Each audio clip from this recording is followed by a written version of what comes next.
సమయం చెప్పారు. మరి ప్రార్థన చేసుకొని మనం ముందుకు వెళ్దాం. మరి ఈరోజు నాకు ఇవ్వబడిన వాక్యం ఏంటంటే వ్యతిరేకత. దాని కొరకు ప్రార్థన చేస్తూ ముందుకు వెళ్దాం. పరిశుద్ధుడైన తండ్రి, కృపగల దేవా, నీకు వందనాలు. ఈ ఒక శ్రమ దినాల్లో ఆల్రెడీ 11-12 రోజుల్లో మమ్మల్ని నడిపించే విధానం బట్టి మేము నీకు కృతజ్ఞతాస్తుతులు చెల్లిస్తున్నాం. నీ బిడ్డలందరూ కూడొచ్చారు. ఆనాడు ప్రభా, ఆ ఒక యెరూషలేము పట్టణంలో వెంబడిస్తున్న స్త్రీలాగే స్త్రీలందరూ, పురుషులందరూ కలిసి వచ్చి నీ సన్నిధిలో నీ ఒక శిలువ ధ్యానాన్ని ధ్యానిస్తుండగా ఆనాడు నైనా నీ రక్తం ద్వారా అనేక బిడ్డల్ని స్వస్థపరిచావు, ఆరోగ్యాలు ఇచ్చావు, వారి అవసరతలు తీర్చావు తండ్రి. ఏ రోజు కూడొచ్చి నీ బిడ్డలందరూ అప్పులు తీర్చండి అయ్యా, కష్టాలు తీర్చండి అయ్యా, కుటుంబాల్లో శాంతి సమాధానం దయచేయండి అయ్యా. ఈ బిడ్డలను ఆస్వాదించండి అయ్యా. వారు ఏం ఆశిస్తున్నారో, ఏమి కోరుకుంటున్నారో అవన్నీ వారు సభలు చేసి నీ నామాను మహిమ తెచ్చుకోమని ప్రార్థిస్తున్నాం తండ్రి. దినవాక్యం ద్వారా మాతో మాట్లాడి మహిమ తెచ్చుకోమని యేసు నామములో అడుగుచున్నాము తండ్రి. ఆమేన్. వ్యతిరేకత ఈ దినం నాకు ఇవ్వబడిన వాక్యం. దీని నుంచి మనం కొన్ని మాటలు చెప్పుకుందాం. అపోస్తుడైన మత్తయి గారు ఈ 10వ అధ్యాయము 16 నుంచి 42 వచనాలు ఏం చెప్తున్నారంటే, యేసు ప్రభు వారిని ఏం బోధించారు రాశారు అంటే, శిష్యులకు శ్రమలో ఎదిరించి నిలబడ్డం. చెప్పండి అమ్మా. శిష్యులు శ్రమల్లో ఎదిరించి నిలబడ్డం. ఈరోజు దేవుడి బిడ్డలుగా మనకు కూడా శ్రమలు, కష్టాలు సహజం. రోగాలు, సమస్యలతో మనము ప్రభుని వెంబడిస్తూ ఉన్నాం. అవునా లేదండి? కనుక ఇందులో మనం ఎలా బ్రతకాలి అంటే, మనుషులను చూస్తే బ్రతకలేం, కానీ సిలువను చూసి బ్రతకాలి. సిలువుని ఎత్తి ఉపేక్షించి నడుచుకోవాలి.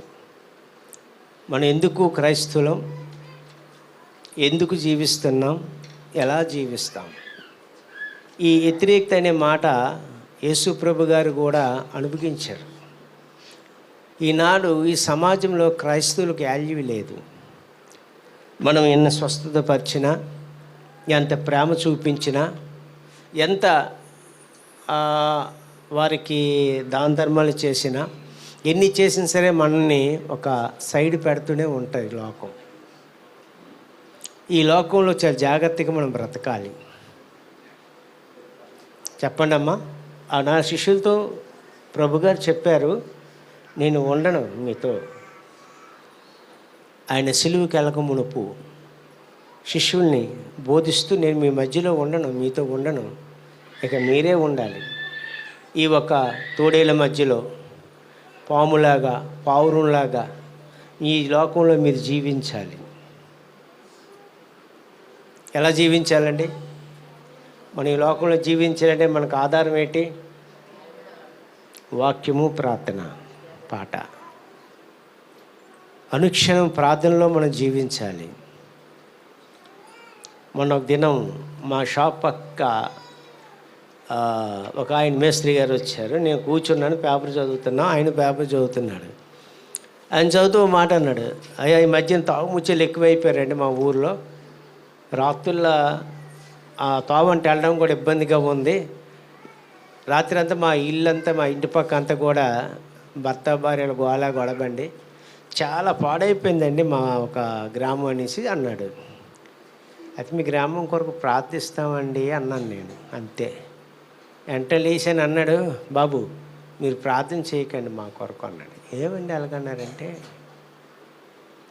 నీకెంత వయసు అని అడిగాడు. నాకు 61 అవుతుందండి అన్నాడు. నీ కొడుకుల దగ్గర నిలబెడతాను అన్నాడు. నా భార్య దగ్గర నిలబెడుతున్నాడు. వాళ్ళకంటే నువ్వే యంగ్లాగా ఉన్నావు కదా అని అడిగారు. ఏమండి అలాగన్నారు అన్నాను నేను. మీసాలకి రంగులు, కుప్పకి రంగులు ఏమాత్రం తగ్గడం లేదు, నీ సాక్షి జీవితం ఎలాగొంది బాబు అని అడిగాడు నాకు అతడు, ఒక అన్యుడు. ఏం చెప్తాం? విమర్శన చేస్తారు మనల్ని. అదే మాట ప్రభు మనం నేర్పుతున్నాడు. క్రైస్తవుగా జీవిస్తామంటే గొప్ప విషయం కాదు. ప్రతిదాన్ని ఆలోచించుకోవాలి. మనం ఎలా బ్రతకాలి, సమాజంలో ఎలాగ ఉండాలి, మన మాట, మన ప్రవర్తన, మన క్రియ, మన పరిస్థితి, ఈ సమాజంలో మనం ఎలాగ జీవించాలో చాలా జాగ్రత్తగా ఉండాలి. ఉన్నప్పుడే దేవుడి పని జరుగుతుంది. మరొక మాట అన్నాడు అంతకుముందు ఒకసారి, క్రైస్తవులు, సేవకులు, విశ్వాసులు మీరందరూ సినీ యాక్టర్లు అండి అన్నాడు. ఎంత విమర్శిస్తున్నారు తెలుసా? ఏంటన్నారండి? మీరు అంత సినీ యాక్టర్లు అండి, మూతికి రంగు, తలకి ఈటికి రంగులు అంటే వీళ్ళకన్నా కోపగించుకోకండి అమ్మ, విమర్శిస్తున్నారు. మనం ఏం పట్టించుకోము, మనకు తెలియదు, మనం అవన్నీ పట్టించుకోము. కానీ వెనకతలు ఎంతమంది ఇన్ని రకాలు విమర్శిస్తున్నారో తెలుసుకో. క్రైస్తవుడా, క్రైస్తవ బిడ్డ, ఏంటి నాకు తక్కువ ఉన్నాయంటే సినీ యాక్టర్లు నువ్వు కూడా పొగలలో కొట్టుదారు ఉంటావు, సాయంకాలం వేరు నేను పట్టుకునేవండి పాస్టర్ గారు అన్నాడు. ఏమండి అన్నాను, టుప్ టప్ తయారవుతా బండి మీద జామ నువ్వు మీ ఆవిడ వెళ్ళిపోతుంటారు అన్నాడు. వెంటనే ఇంటికి వెళ్ళాను. నేను మా పాస్టర్ గారికి అడిగాను, ఈ బీరులో ఉన్న నా బట్టలన్నీ, అంటే నాకు మా అబ్బాయి ఉన్నాడు, చిన్న అబ్బాయి, ఏ దేశం వెళ్ళినా సరే, ఏ దేశాలు తిరుగుతుంటాడు, వాళ్ళెవ్వరికి తప్పని నా కొరకు వేరే ఒక డ్రెస్సు, ఒక టీషర్ట్ ఏదో తెస్తాడు. నేనంటే అంత ప్రేమ. అవన్నీ మూట కట్టేసి వాళ్ళకి ఇచ్చాను, తీసుకో, ఈ రోజు నుంచి ఒక తెల్ల డ్రెస్సే. ఎందుకు? నా దేవుడికి నేను మహిమకరంగా బ్రతకాలి. Praise the lord. అంది కదా వ్యతిరేకత. ఈ లోకం మన అందరిని ఎందుకు ఎదిరిస్తున్నారంటే మనం వాక్యసరంగా బ్రతకటం లేదు. ఇంకో మాట మీకు చూపిస్తాను. మత్తయి సువార్త అవుదమ్మా, యాకోబు రాసిన పత్రిక 1వ అధ్యాయము 27వ వచనంలో ఒక మాట ఉంటుంది, లాస్ట్ మాట ఒకటి ఉంటుంది, చదవండి బాబు. యాకోబు రాసిన పత్రిక 1వ అధ్యాయము 27వ వచనం. పవిత్రమును నిష్కలంకములైన భక్తి ఏదనగా దిక్కులేని పిల్లలను, విధవరాండ్రను వారి ఇబ్బందులలో పరామర్శించుటయు, ఇహలోక మాలిన్యము తనకు అంటకుండా తన్ను తాను కాపాడుకునుటనే. చాలు. ఏం కాపాడుకోవాలి? నీ ఎరుగు పొరుగు నీ కొరకు ఏం మాట్లాడుతున్నారో నీకు తెలుసా? చెప్పండి అమ్మా. మనం చక్కగా తయారైపోయి మందిరంకి వచ్చేస్తాం, ఇక్కడ ఆడేస్తాం, పాడేస్తాం, వాకింగ్ చెప్తాం, ప్రార్థన చేస్తాం. ఇది గొప్ప విశేషం కాదు. పుట్టినోళ్ళు చచ్చినంత వరకు భోజనం చేస్తాం 3 పూటలు. ఇది గొప్ప విశేషం కాదు. క్రైస్తవులుగా ప్రార్థనా పాటలు ఇవన్నీ మనకి, ఆ వాక్యం అన్నీ పర్వాలేదు, మన సాక్షి జీవితం ఉండాలి. అది నువ్వు ఎక్కడుండే నీ కొరకు ఎలా చెప్పాలంటే దండం పుట్టినట్టుగా ఉండాలి. నీ ఒక ప్రవర్తన సాక్ష్యం బట్టి ఆత్మలు రావాలి. ఏంటి రావాలండి? ఆత్మలు రావాలి. నీ సాక్షి జీవితం లేకుండా వెన్ని చేసిన ఫెయిల్. ఎందుకు ఈ మాట చెప్తానంటే అనుభవిస్తున్నాను. సువార్తకి వెళ్తున్నప్పుడు ఎంతో బాధలు తిడుతున్నారు, ముఖం మీద ఉమ్మేస్తున్నారు. అయ్యా మా కొరకు ప్రార్థన చేయొద్దు అన్నాడు. నీ కుటుంబంలో, నీ పిల్లలు, మీ బతుకులు మీరు చూసుకోండి అయ్యా, మాకు తెలియదేంటి, మా ఊర్లో సేవకులు ఉన్నారు, మా ఊర్లో మీ విశ్వాసులు ఉన్నారండి, వాళ్ళ పొగలల్లో ఊర్లో ఎలాగొండి ఇంటికి వచ్చిన తేలకుంటుందో మాకు తెలుసండి వాళ్ళ పరిస్థితి, మేము వాళ్ళకి తీర్పులు తీరుస్తున్నామండి, వెళ్ళి ఒక అన్యులమై ఉండి ఊరు పెద్దలుగా వాళ్ళకి తీర్పు తీరుస్తున్నామండి, వాళ్ళు మా కొరకు ప్రార్థన చేయడం ఏంటండి? వ్యతిరేకత కాదా? విమర్శనం కాదా? క్రైస్తవులు అలా బతుకుతామా చెప్పండి? సాయంకాలం అయితే కుటుంబాల్లో శాంతి ఉండదు, సమాధానం ఉండదు, భార్యాభర్తల మీద సమాధానం ఉండదు, పిల్లల మధ్య సమాధానం ఉండదు. ఏది లేకుండా నువ్వు అందరి కొరకు నువ్వు చేతులెత్తి సమాధానం ప్రార్థన చేస్తే ఎలా పాలిస్తే చెప్పండి? అది ఎంతవరకు కరెక్ట్ చెప్పండి అయ్యా బాబు, ఎంతవరకు కరెక్ట్? మందిరంకి వచ్చేయడం గొప్ప కాదు, నువ్వు మందిరంకి వస్తున్నావు నీ ప్రవర్తన జాగ్రత్త చూసుకోవాలని జ్ఞానేశ్వర సొలొమోను చెప్పాడు. ఎందుకంటే హెచ్చరిక, ఎందుకంటే అయ్యగారు ఇచ్చే వాక్యం బట్టి మీరు వ్యతిరేకత. యేసు ప్రభు గారిని కూడా సిలువేసినప్పుడు ఆ ఒక ఎడం పక్కన దొంగ, లోకసభ 23 ఏంటంటే 39వ వచనంలో మాట ఉంటుంది. ఆ ఎడం పక్క దొంగ ఏమంటాడంటే, ప్రభువా నువ్వు రక్షించుకో, నువ్వు సిలువ దిగు, మమ్మల్ని రక్షించి అప్పుడు నమ్ముతాం. చెప్పండి అయ్యా, ఏంటన్నారు? మీరు దిగయ్యా. యేసు ప్రభుకే తెకాని లేదు, నీకు నాకేట మీ లోకంలో ఏటుంది మనకి? ఏ గొప్ప ఏ ఎంత ఏటి? మా అబ్బాయి కారు కొన్నాడు, దీని కింద పెట్టేసి వెళ్తే అడిగారు ఎక్కడ సొమ్ము తెచ్చేస్తున్నాడు. క్రైస్తవులు బాగా సంపాదన, ఎన్ని అప్పులు చేసి కారు కొన్నాడో వాళ్ళకి తెలియదు. విమర్శన, ప్రతి దానికి విమర్శనే. మనం ఒక బట్ట వేస్తే విమర్శన, ఒక నడిస్తే విమర్శన, కూర్చుంటే విమర్శన, అన్ని విషయాల్లో మనం చేయి చూపి. ఎందుకంటే ఈ లోకం మనది కాదు, ఈ లోకం ఏది మన శాశ్వతం కాదు. దేవుడు నిన్ను నన్ను ప్రత్యేకించపరిచాడు ఈ లోకంలో. ఆయన ప్రత్యేకించబడితే అలాగే మనం జీవించిద్దాం, అలాగే మనం బ్రతుకుదాం. వాళ్ళకి మనకి తేడా లేదు, ఒకటే. కానీ ప్రత్యేకపరిచారు కనుక మన జీవితంలో ప్రత్యేకం బ్రతకాలి ఈ లోకంలో. అందుకే శిష్యులతో చెప్తున్నాడు, చాలా జాగ్రత్త. అక్కడ రాస్తుంది ఆ అధ్యాయంలో, చాలా జాగ్రత్త, మీ సాక్ష్యాలు జాగ్రత్త. ఎలా బతకాలో మనం చూడాలి. కీర్తనలు, ఈ అధ్యాయాలంతా కూడా చూద్దాం.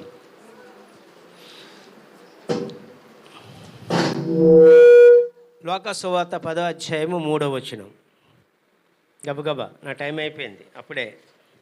అయ్యా కొద్దురు అయిపోయింది. మీరు వెల్లుడి, ఇదిగో తోడేళ్ల మధ్యకు గొర్రె పిల్లలు పంపినట్టు నేను మిమ్మల్ని పంపుచున్నాను. మీరు సంచినైనను జాలినైనను. వద్దులేండి అమ్మా, నేను ముగించేస్తానండి. చెప్పండి అమ్మా, చదవండి అమ్మా. మీరు వెల్లుడి, మీరు వెల్లుడి, ఇదిగో ఇదిగో తోడేళ్ల మధ్యకు గొర్రె పిల్లలను పంపినట్టు నేను మిమ్మల్ని పంపుచున్నాను. Praise the lord. ఎవరి మధ్యకి పంపుతున్నారండి మనల్ని? అంతకుముందు మనం ఎవరం? తోడేళ్ళమే. మనం కూడా గొర్రెలుగా మార్చాడు ప్రభు దగ్గరికి వచ్చిన తర్వాత. తోడేళ్ళకి స్వభావం అలాగే బ్రతికాం దేవుడు నమ్మకం మునుపు. సినిమాలు, షికార్లు, టీవీలు, లోకం. ఈ రోజులు ఏంటంటే బాప్తిసం తీసుకున్న అదే బ్రతుకు, బల్లారాధన పాలు పొందుకున్న అదే బ్రతుకు, మామూలుగా ఉన్న అదే బ్రతుకు. మన జీవితంలో ఈ రెండు ఏ మార్పు రాలేదు. మరి ఎలా క్రైస్తవులు సాక్ష్యంగా బ్రతుకుతామని చెప్పండి? వాళ్ళ ఇంట్లో కూడా ₹1,00,000 టీవీ ఉంటే, మీ ఇంట్లో ₹1,00,000 టీవీ ఉంటే, వాళ్ళు అదే చూస్తే, నువ్వు అదే చూస్తే, రేపు పొద్దు నువ్వేం సువార్త అందిస్తావు? నువ్వు సువార్తగా మారిపోవాలి లోకంలో. యెషయాకు దేవుడు మాట చెప్తాడు, అరే బాబు అంటే సందర్భం వేరుగా ఒక మాట అంటాడు, వస్త్రాలు ఇప్పిస్తే తిరగమన్నాడు అక్కడ. అంత గొప్ప ప్రవక్తకి కూడా. ఎందుకు? వాళ్ళు ప్రత్యేకత. ఇర్మియాకు మాట చెప్పాడు, నువ్వు పెళ్లి చేసుకొని బ్రతుకు అని చెప్పాడు. సచ్చినంతకాలం పెళ్లి లేకుండా బ్రతికాడు. సేవకులుగా, విశ్వాసులుగా మన జీవితం అలా ఉండాలి. దేవుడికి లోబడి భయపడుతూ బ్రతకాలి. మనుషులకు కాదు, దేవుడు భయపడుతూ బ్రతకాలి. మనుషులు మన సాక్ష్యం ఎలాగ ఉండాలో భయపడుతూ ప్రతిరోజు బ్రతకాలి. నువ్వు పనిచేసే దగ్గర, నువ్వు ఉద్యోగం చేసే దగ్గర, వ్యాపారాలు చేసే దగ్గర, నీ ఇరుగు పొరుగు దగ్గర నీ సాక్ష్యం గొప్పదై ఉండాలి. మనం తోడేళ్ళ నుంచి వచ్చాం, మనం ఆకాశం నుంచి పరిచయం వచ్చేలేదు, ఏమో ఆ నక్షత్రం కింద పడిపోలేదు. మనం ఆదాము అవ్వల భూమి మీద, మనం అన్యుని కడుపులో పుట్టాం, అన్యుని కడుపులో పెరిగాం, మనకంతా అక్కడి నుంచి వచ్చాం. కానీ ప్రభు ఆయన రక్తం పెట్టి, విలువైన రక్తం పెట్టి మనం విమోచించాడండి.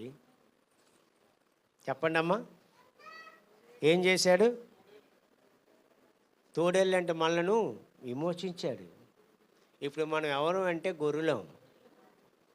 గొర్రెలకు స్వభావం ఎలాగ ఉండాలి? యజమాని నమ్మాలి. దానికి ఉన్న స్వభావం మాకు ఎక్కడుండి ఇంటికి చేరుతుంది.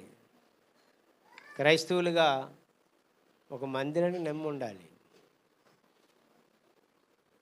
అది కూడా వాళ్ళు చూస్తారు. మా చర్చి పక్కన ఒకరు ఉన్నారు, మేస్త్రి గారు. మేము చర్చికి వస్తున్న ఒక్కొక్కరు తప్పుతుంటారు. వాళ్ళు అడుగుతారు, ఈవిడికి అక్కడ ఎక్కడో చూశానండి, ఇదేటండి మేమైతే ఒక గుడికే వెళ్తాం ఇప్పుడు, ఇదేటండి ఈవిడ చర్చికి వచ్చి ఆ చర్చికి వెళ్ళిపోతుంది ఏంటండి అని ఒక అన్యుడు మాకు అడుగుతుంటాడు. మా మేస్త్రి పక్కన మేస్త్రి చర్చి దగ్గర. ఎంత బలహీనంగా ఉంది చూడండి మన సాక్ష్యాలు. మనం సంఘాన్ని నమ్ముకున్నామంటే సంఘంలో కట్టుబడి ఉండాలి. వాక్యం ఉంది, పాటలు ఉన్నాయి, ఆరాధనలు ఉన్నాయి, మంచి మంచి వాక్యాలు చెప్తారు. మళ్ళీ బోల్డు రకాలైన కొత్త కొత్తవన్నీ అమ్మగారు పెడుతూ ఉన్నారు మీ అందరి కొరకు. అందరూ మనం కట్టుబడి అనేక ఆత్మలను రక్షించేవారుగా మనం ఉండాలి. ఎలాగ ఉండాలండి? ఎప్పుడు ఆ పాత మొక్కలు కనబడకూడదు. ఇప్పుడు సంవత్సరానికైనా 4 కొత్త మొక్కలు కనబడాలి మనకి మందిరాల్లో. ఆ బాధ్యత ఎవరు తీసుకోవాలి? మీరు తీసుకోవాలి. అది మీ బాధ్యత.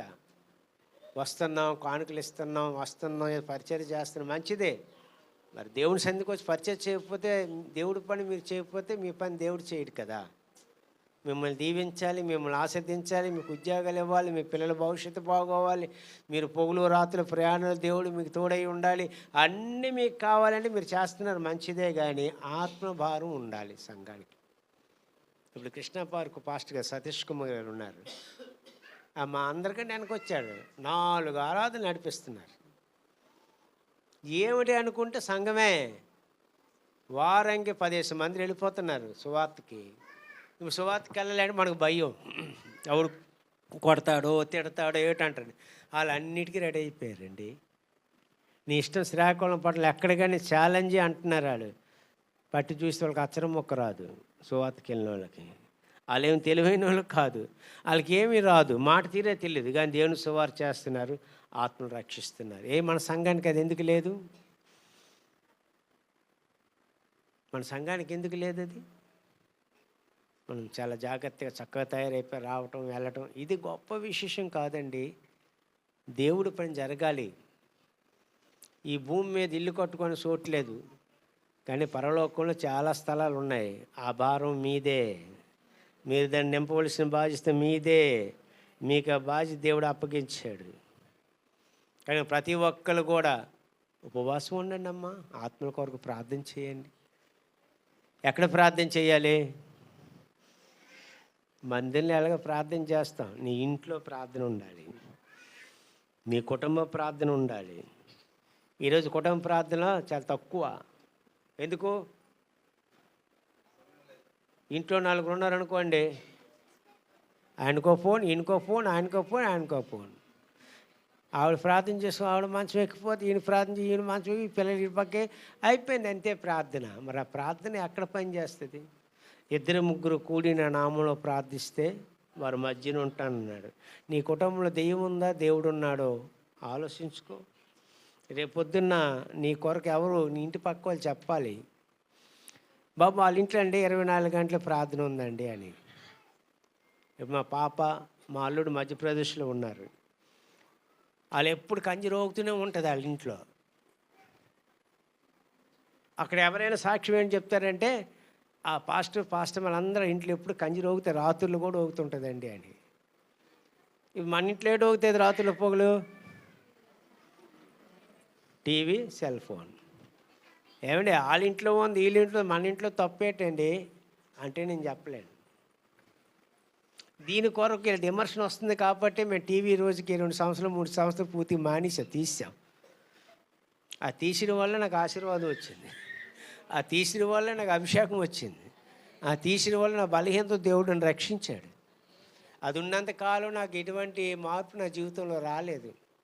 సెల్ ఫోన్ నా జీవితంలో ఎప్పుడు కూడా మార్పు తేలేదు. ఎప్పుడు నా దగ్గర సెల్ ఫోన్ ఉండదు. ఎప్పుడు మీరు ఫోన్ చేసినా మా పాస్టర్ గారి దగ్గర ఉంటుంది. ఆవిడైతే మాట్లాడుతుంది. ఎందుకన్నావా, దాని నుంచి నేను చాలా పాడైపోయానండి. వాటి నుంచి నేను దేవుడు దూరం అయిపోయానండి.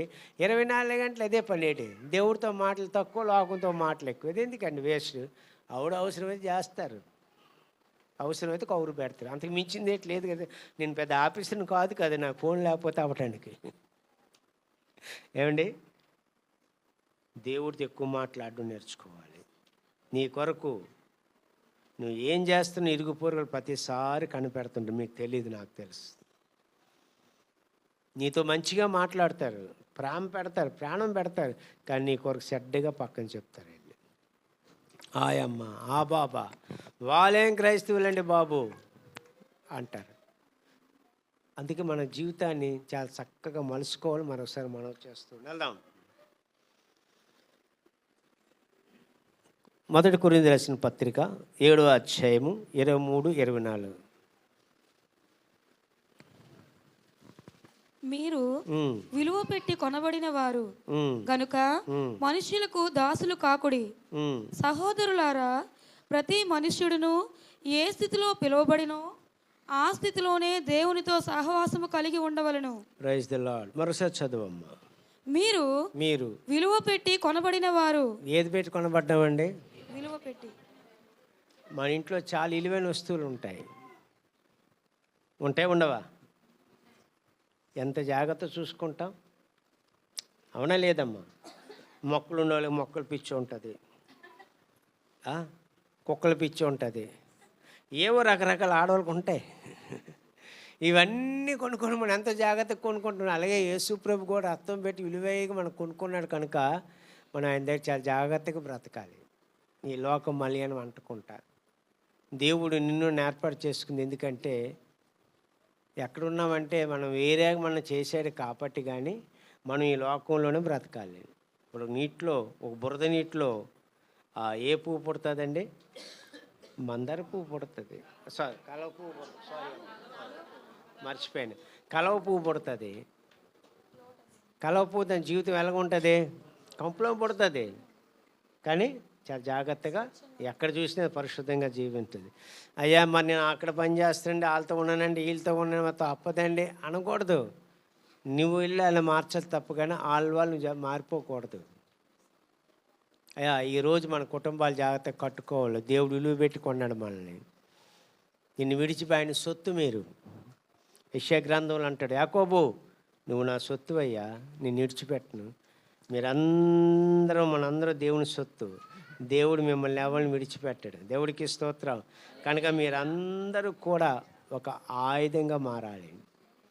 మీరందరూ కూడా గొప్పవారుగా ఉండాలి. మీరందరూ ఈ లోకంలో ఎదిరించి బ్రతకాలి. భయంకర దినాల్లో ఉన్నాం, దుర్దినాల్లో ఉన్నాం, పరిస్థితులు బాగలేవు. అవునా లేదు చెప్పండి? పరిస్థితులు బాగలేవండి. ప్రభుత్వం ద్వారా క్రైస్తవులు చాలా ఒత్తిళ్ళు వస్తున్నాయి. కానీ మనం పారిపోకూడదు, జడిసిపోకూడదు. ఓ మాట చూపిస్తాను మీకు.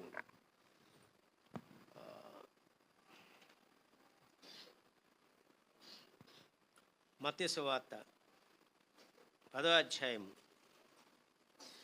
29వ వచనం లాస్ట్గా. మత్తయి సువార్త 10వ అధ్యాయము. రెండు పిచ్చుకలు కాసుకు అమ్మబడును కదా, అయినను మీ తండ్రి సెలవు లేక వాటిలో ఒకటైనను నేలను పడదు. మీ తల వెంట్రుకలన్నీ లెక్కింపబడి ఉన్నవి కనుక మీరు భయపడకుడి. Praise the lord. ఈ లోక పరిస్థితులు చూసి, ఈ లోకంలో క్రైస్తవ పరిస్థితి చూసి భయపడద్దు. భయం మనకు లేదు. ఎందుకంటే 360 రోజులు దేవుడు వాగ్దానం చేస్తున్నాడు, భయపడకడి అన్నాడు. పర్వతములు పొంగిన బద్దలైన ఏదైనా దేవుడు నిన్ను వేడబాయడు. అంత గొప్పడు మన దేవుడు మనకున్న. భయపడి బ్రతకొద్దండి, ధైర్యంగా బ్రతకండి. మాట్లాడాలన్నా ఏది చేయాలని ధైర్యంగా ఉండాలి. దేవుడికి స్తోత్రం. ఎందుకంటే మన దేవుడు గొప్పవాడు. అందుకే యేసయ్య అంటుండే, ఈ లోకంలో ఏమై ఉన్నది అంటే పాడైపోయింది. విధేయత అంటే తిరుగుబాటుతనం. ప్రతి వారు కూడా తిరుగుబాటు, ప్రతి విషయంలో మనకి విమర్శిస్తారు. అవునా లేదా?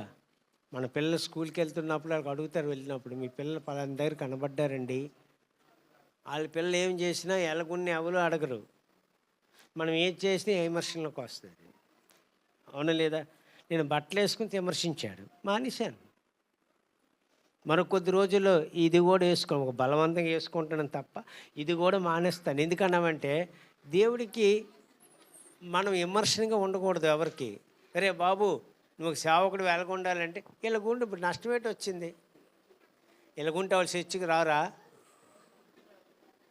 చెప్తాలే, చర్చికి రారా? అయ్యా మీరు ఇలాగ మేక మీద ఉంటే కనుక మీ చర్చికి మేము రావండి అని వాళ్ళు అంటారా? చెప్పండి అమ్మా. అయ్యా మేము చర్చికి వెళ్ళినప్పుడు తయారయ్యి వెళ్ళి వస్తే మా పాస్టర్ గారు చూస్తారని వాళ్ళు అంటారా మీకు? తగుమట్టుగా అపోస్తలుడు పౌలు అంటాడు, తగుమట్టుగా. ఎందుకు ఈ మాట చెప్తానంటే ఈరోజు చాలా ట్రాఫిక్ మన క్రైస్తవుల మీద ఉంది. ప్రతి స్త్రీ మీద, పురుషుడి మీద ఉంది. పురుషులు తక్కువ కానీ స్త్రీలు ఎక్కువ. అందుకే జ్ఞానేశ్వరులో ఒక మాట అంటాడు, సామెతల్లో ప్రసంగిలో ఓ మాట అంటాడు, 1000 మంది పురుషుల కంటే ఒక స్త్రీ నాకు కనబడడం లేదు అంటున్నాడు. సంఘంలో, సమాజంలో ఎక్కువగా పురుషులు స్త్రీ బట్టి కూడా సాక్ష్యాలు దెబ్బతింటున్నాయి. చాలా జాగ్రత్త, జాగ్రత్త. దేవుని మహిమ కొరకు మనం బ్రతకాలి. అందుకే యేసుప్రభుని కూడా విమర్శించాడు, యేసుప్రభుని కూడా నిందలు మోపారు. అందుకే ఒక మాట చూపించి నేను ముగిస్తాను.